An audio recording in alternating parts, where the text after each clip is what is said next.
உங்க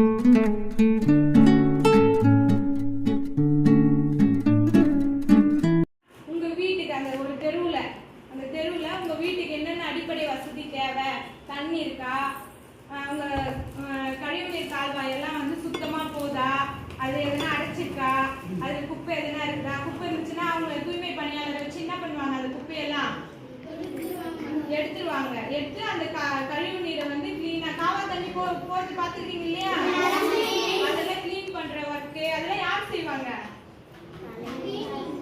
ஆளை வச்சு தூய்மை பணியாளரை வச்சு இதெல்லாம் வந்து மேற்பார்வை பண்ணுவாங்க. இப்ப எச்சம் வந்து நம்ம ஸ்கூல் எல்லாம் சுத்தமா இருக்கிறதுக்கு நம்ம பெருக்கிறவங்களை வச்சு சுத்தம் பண்றாரு இல்லையா, அந்த மாதிரி தலைவர் என்ன பண்ணுவாருன்னா இந்த வார்டு உறுப்பினர்கள் எல்லாம் சப்போர்ட்டுக்கு வச்சுட்டு வார்டு உறுப்பினர்கள் என்ன பண்ணுவாங்கன்னா தூய்மை பணியாளர் சொல்லுவாங்க, சொல்லி அந்த இடத்த கிளீன் பண்ணுவாங்க. சப்போஸ் அந்த இடம் வந்து டேமேஜ் ஆயிடுச்சு, உடஞ்சி போயிட்டு இருக்குது, ஒரு காவை வந்து உடஞ்சி போயிட்டு இருக்குது அப்படின்னா அதை யார் சரி பண்ணுவாங்க? இப்ப வழியே போக முடியல, மொத்தமா அது செதஞ்சு போயிருக்கு, உடஞ்சி போச்சு, இப்ப வழி தண்ணி போறதுக்கே வழி இல்லை, அப்ப என்ன பண்றது?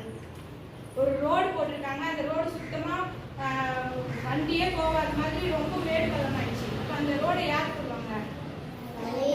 தலைவர் வந்து அந்த வேலையை எடுத்து ஆளுங்களை வச்சு என்ன பண்ணுவாங்க, உங்களுக்கு சரி பண்ணி கொடுத்து உங்களுக்கு எந்த ஒரு பாதிப்பும் இல்லாம உங்களுக்கு ரோடு நல்லா பண்ணி தருவாரு, தண்ணியை வந்து சுத்தமான தண்ணி கொடுப்பாரு. அதுக்கப்புறம் உங்க கழிவு நீர், அவங்க கழிவு நீர் உங்க வீட்டுல இருந்து வேஸ்ட் தண்ணிங்களா இருக்குல்ல, அது சரி முறையா என்ன பண்ணுவாரு, காவால வெளியே ஊருக்கு வெளியே அனுப்புற மாதிரி கட்டி விடுவாரு. அப்புறம் வேற என்ன பண்ணிருக்காங்க நீங்க பாத்துக்கிறீங்க? தலைவர் வந்து வேற என்ன பண்ணிருக்காரு? நம்ம ஸ்கூலுக்கு வருவாருல்ல, வருவாரா இல்லையா? ஸ்கூலுக்கு என்னென்ன தேவை அப்படின்றத பார்த்து உங்களுக்கு எல்லாம் ஹெல்ப் பண்ணிருக்காரு இல்லையா?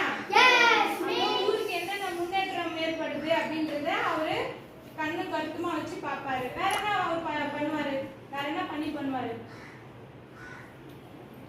வேற என்ன பண்ணுவாரு? ரோடு போடுவாரு, ஓகே. அப்புறம் ஆறு இருக்குது இல்லையா, ஆறு அந்த ஒரு பிரிட்ஜ் கட்டிருக்காங்கல்ல, அந்த பிரிட்ஜ் எல்லாம் டேமேஜ் ஆயிடுச்சுன்னா யார் கட்டி கொடுப்பாங்க? தலைவர் தான் கட்டி கொடுப்பாங்க. இவங்க தலைவர் வந்து இந்த வேலை செய்யறதுக்கு யாரெல்லாம் ஹெல்ப் பண்ணுவாங்க சொன்னனே? கவுன்சிலர் இருப்பாரு. அப்புறம் வார்டு மெம்பருங்க, வார்டு உறுப்பினர்கள் எல்லாம் வந்து இவருக்கு ஹெல்ப் பண்ணுவாங்க, சப்போர்ட் பண்ணுவாங்க. இந்த இடத்துல இந்த வேலை இருக்கு அப்படின்னு சொல்லிட்டு அவங்க சொல்லுவாங்க, தலைவர் அதை செஞ்சு கொடுப்பாரு. ஓகேவா? இதுதான் தலைவர் ஆபீஸ். பாத்துட்டீங்களா? தலைவர் பேர் தெரிஞ்சுக்கிட்டீங்களா?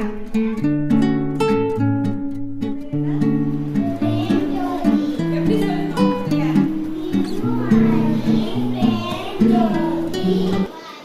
ஊராட்சி மன்ற தலைவர், தேவிச்செட்டிக்குப்பம் ஊராட்சி மன்ற தலைவர்.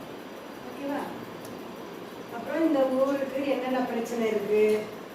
குடிநீர் பிரச்சனை, லைட்டு, தெரு பிரச்சனை, தெருவெல்லாம் நம்ம ரோடெல்லாம் போட்டு கொடுப்போம். தண்ணி எந்த குறையில்லாமல் தண்ணி எல்லாருக்கும் தண்ணி வர மாதிரி நம்ம பார்த்துக்கணும். தலைவரோட ரைட்ஸு. அப்புறம் குழா தண்ணி வசதி, ஒவ்வொரு வீட்டுக்கும் இப்போ குழா வசதியும் செஞ்சு கொடுத்துருக்காங்க, அதோட ஒன்றா பார்த்துக்கணும். தலைவரோட பொறுப்பு தான். ரோடு வசதியும் தலைவர் தான் செய்யணும். ஓகேவா? அப்புறம் என்ன பிரச்சனை, ஊரில் என்ன பிரச்சனை இருந்தாலும் தலைவர் பார்த்துக்குவாரு. டவுட்டா? தலைவர் கிட்ட வேற ஏதாச்சும் பேசணுமா நீங்க? ஊர் தலைவர் எத்தனை ஊர் சேர்ந்தது ஒரு ஊராட்சின்னு சொன்னேன்? 9 ஊராட்சி இல்ல, 9 குக்கிராமம் சேர்ந்தது ஒரு ஊராட்சி. இப்போ நம்ம வந்து ஆண்டிக்கொட்டாய், ஆத்துமேடு, தேவிச்செட்டிக்குப்பம், ராமாச்சேரி கொட்டாய், ஏடி காலனி, ஏசி காலனி, இந்த மாதிரி 9 குக்கிராமங்கள் இருக்கு. இந்த 9 கிராமத்தோட தலைவர் தான் யாருன்னா மேடம். இவங்க என்ன பண்ணுவாங்க, அந்த 9 ஊர்லயும் எந்தெந்த வசதி இல்லை அப்படின்னு சொல்லிட்டு இவங்களுக்கு டேரக்டா போய் தெரியுமா? யார் சொல்லுவாங்க? அந்த வார்டு உறுப்பினர்கள் இருக்காங்க இல்லையா, வார்டு மெம்பர் தான் ஓட்டு போட்டாலும் துணை தலைவர் ஆகுது. வார்டு மெம்பர் வந்து துணை தலைவர் கிட்ட சொல்லுவாரு, துணை தலைவர் வந்து இவங்க கிட்ட சொல்லுவாங்க. இல்லை டைரக்டா கூட எங்ககிட்ட வந்து சொல்லுவாங்க, தலைவர்கிட்ட நாங்கள் அந்த பிரச்சனை தீர்த்து வைப்போம். ஓகேங்களா? உங்களுக்கெல்லாம் கூட ஸ்கூல்ல என்ன வசதி வேணுமோ சொன்னீங்கன்னா தலைவர் செஞ்சு கொடுப்பாரு, நானும் செஞ்சு கொடுப்பேன். ஓகேவா? கிராமம்னா ஒரு சின்ன ஊர் கிராமம். இப்போ இந்த கிராமம் வந்து எந்த ஊராட்சியில இருக்குது? எந்த ஊராட்சி எந்த கிராம ஊராட்சியில இருக்குது அப்படின்னா தேவிச்செட்டிக்குப்பம். நம்ம எந்த ஊராட்சியில இருக்கிறோம்? தேவிச்செட்டிக்குப்பம் கிராம ஊராட்சி வந்து எந்த ஒன்றியத்துக்குள்ள இருக்குதுன்னா அணைக்கட்டு ஒன்றியம். எந்த ஒன்றியத்துல இருக்கு?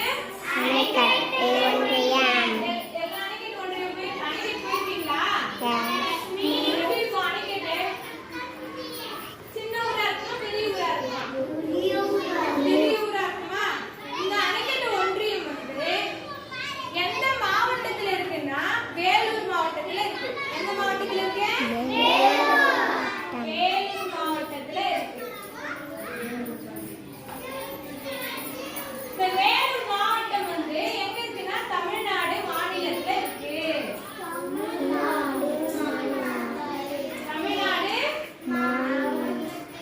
மாநிலத்துல இருக்கு. தமிழ்நாடு மாநிலம் எந்த நாட்டுல இருக்கு? இந்திய நாட்டுல இருக்கு. தமிழ்நாடு மாநிலம் எங்க இருக்கு? ஆ? இந்திய நாட்டுல இருக்கு. இந்தியால இருக்கு. சரி, இந்த இந்தியா வந்து ஒரு கண்டத்துல இருக்கு. எந்த கண்டம்னா ஆசியா கண்டத்துல இருக்கு. பெரிய ஆசியா கண்டத்துல ஒரு சின்ன ஒரு குட்டி நாடு தான் நம்ம இந்தியா. இந்த ஆசியா கண்டம் இருக்குல்ல, அந்த மாதிரி உலகத்துல மிகப்பெரிய கண்டங்கள் 5 இருக்குது. அந்த 5 கண்டங்களும் ஒண்ணா சேர்ந்தது வந்து எங்க இருக்குன்னா ஆசியா கண்டத்துல இருக்கு. இந்த இந்தியாக்குள்ளதான் நம்ம தமிழ்நாடு இருக்கு. இருக்கா? இதுதான் தமிழ்நாடு. இந்த இந்தியாவுக்கு உள்ளதான் நம்ம தமிழ்நாடு இருக்கு. இப்ப தமிழ்நாட்டுக்கு உள்ளதான் நம்ம வேலூர் மாவட்டம் இங்க இருக்கு. நம்ம வேலூர் மாவட்டம் இருக்கு, குட்டியா இருக்கும். அந்த வேலூர் மாவட்டத்துல உள்ளதான் அணைக்கட்டு ஒன்றியம் இருக்கு.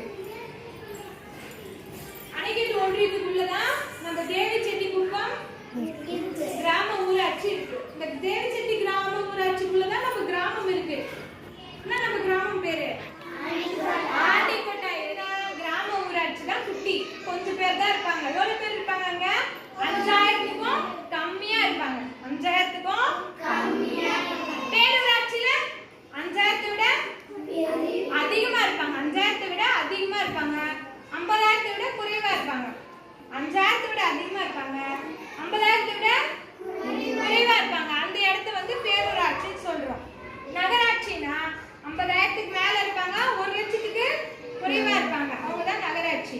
1,00,000க்கு மேல இருந்தாக்கா மாநகராட்சி.